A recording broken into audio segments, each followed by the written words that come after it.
नमस्कार दोस्तों, honest critic में आपका स्वागत है। दोस्तों, इस वीडियो का जो टॉपिक है वो है कि वॉलेट जो है आपका पहले दिन ही ग्रीन हो जाएगा। ये अपडेट आपको कल मैंने दिया था और बहुतों को आपको ऑलरेडी वेबिनार से भी पता चल गया होगा।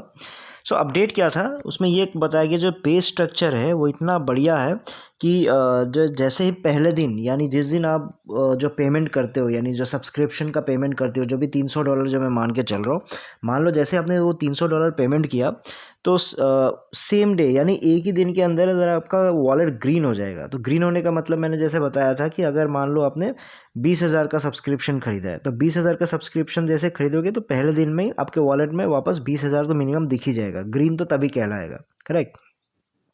अब मैं इस टॉपिक को वापस क्यों लेके आया हूँ, एक्चुअली मुझे कुछ जानना है, तो क्योंकि मैं डायरेक्टली तो मैं किसी से नहीं पूछ सकता क्योंकि मेरा किसी से ऐसे बातचीत है नहीं। तो मैं चाहता हूँ कि आपके ज़रिए आप अपने लीडर से या फिर वेबिनार में अगर आप पूछ सको तो ये क्वेश्चन आप पूछ के काइंडली मेरे को अगर आप आंसर दिला सको तो बढ़िया रहेगा। तो मैं क्या जानना चाहता हूँ कि जो वो ब्रेक इवन करने की जो बात कर रहे हैं, तो ऐसा तो नहीं है कि जो आपको ग्रीन में बात कर रहे हैं, जैसे मान लो आपने 20,000 का सब्सक्रिप्शन पेमेंट किया, ठीक है। तो फिर वापस आपके एक ही दिन के अंदर वो 20,000 वहाँ पे वापस दिख जाएगा। और वो 20,000 जो दिख जाएगा, पता चला फिर वो जो अगले महीने में आपको जो 20,000 पेमेंट करना है, क्योंकि हर महीने तो वो सब्सक्रिप्शन का अमाउंट सेम ही चलेगा। जब सेम ही चलेगा तो आप वो पॉसिबल ही नहीं है ना। आपसे तो कहा ही गया है कि दोबारा आपको पेमेंट करने की ज़रूरत नहीं है। तो हो सकता है कि वो वापस 20,000 वहाँ पे इसलिए दिखाया गया है ताकि वो आपका नेक्स्ट जो मंथ है वो सब्सक्रिप्शन का फ़ी वहीं से कट जाए। तो फिर उसका कोई मतलब है नहीं, क्योंकि वो तो ऐसा पैसा है कि आप बस वो ज़बरदस्ती आप शो ऑफ के लिए वहाँ पे दिखा दे रहे हो, जिसका कोई यूज़ नहीं है।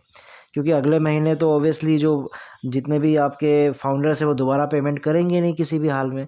तो फिर वो उसी अमाउंट को दिखाने के लिए कि वहाँ पे 20,000 पड़ा हुआ है, वो 20,000 आपके अगले महीने में काम आ जाएगा। तो क्या वो वाला सब्सक्रिप्शन पेमेंट है या फिर कुछ और भी ऐसा कुछ होगा जिसको विड्रॉ कर सकेंगे? तो मेन पर्पज़ तो वो है। अब वो ये कह सकते हैं कि अगर पहले ही दिन में आपके अगर 20,000 नज़र आ रहा है तो आप सोच के देखो बाकी के महीनों में कितने पैसे आएंगे, क्योंकि वो ज़रूरी नहीं है, क्योंकि वो सेल्स पे डिपेंड करेगा। पहला जो मेरा जो डाउट है कि पहले दिन में जो 20,000 दिख रहा है तो वो सेल से आया है या जस्ट एक सॉफ्टवेयर में आपने फीड कर दिया कि जैसे 20,000 पेमेंट कर देंगे तो 20,000 आपको वहाँ पे वॉलेट पे खुद ऐड हो जाओ, लेकिन उसको विड्रॉ नहीं कर पाओगे क्योंकि वो आपको अगले महीने में उसका यूज़ होगा। तो उसका वो फिर वो अमाउंट कोई काम का नहीं होगा, क्योंकि तो वो अमाउंट तो बस वो अपने आप के लिए ही आप यूज़ करोगे, तो वो एक वर्चुअल अमाउंट हो गया, तो उसका कोई अस्तित्व नहीं होगा। तो मेरा कंक्लूजन एक्चुअली यही है कि वो एक्चुअली एक डाउट है जो मैं जानना चाहता हूँ, बहुत सारे फाउंडर्स है वो भी जानना चाहेंगे। तो अगर वो आंसर मिल जाए, क्या उसमें कोई विड्रॉवल अमाउंट भी रहेगा जो विड्रॉ कर सकेंगे? पहले दिन की बात कर रहा हूँ, या फिर वो जस्ट सब्सक्रिप्शन अमाउंट है जो आपके नेक्स्ट मंथ में ही यूज़ हो पाएगा? क्योंकि बाकी के जो दिन हैं, बचे हुए दिन में, वो उसमें सेल्स होगा तो आएगा, सेल्स नहीं होगा तो नहीं भी आ सकता है। वो तो प्रोबेबिलिटी पे डिपेंड करता है। तो मेरा जो डाउट है, जो पहला दिन का जो ग्रीन हो जाएगा ना, वो ग्रीन वाला अमाउंट का है। तो आप ये पूछिएगा जो ग्रीन वाला अमाउंट है वो सब्सक्रिप्शन का है या फिर उसमें कुछ विड्रॉन वाला भी मिलेगा? ठीक है दोस्तों, फिर मेरा यही डाउट था। अगर आप पूछ सको तो पूछ के काइंडली बता दीजिएगा। तो ये आप लोगों के नॉलेज के लिए भी अच्छा रहेगा कि हाँ, आपको जो डाउट है, जो क्वेश्चन हमने पूछा है, उसका आंसर क्लियरिटी के साथ हमें मिला है। ठीक है दोस्तों, फिर इस वीडियो में इतना ही था। फिर नए वीडियो में नए टॉपिक के साथ आऊँगा। तब तक के लिए टेक केयर, बाय बाय।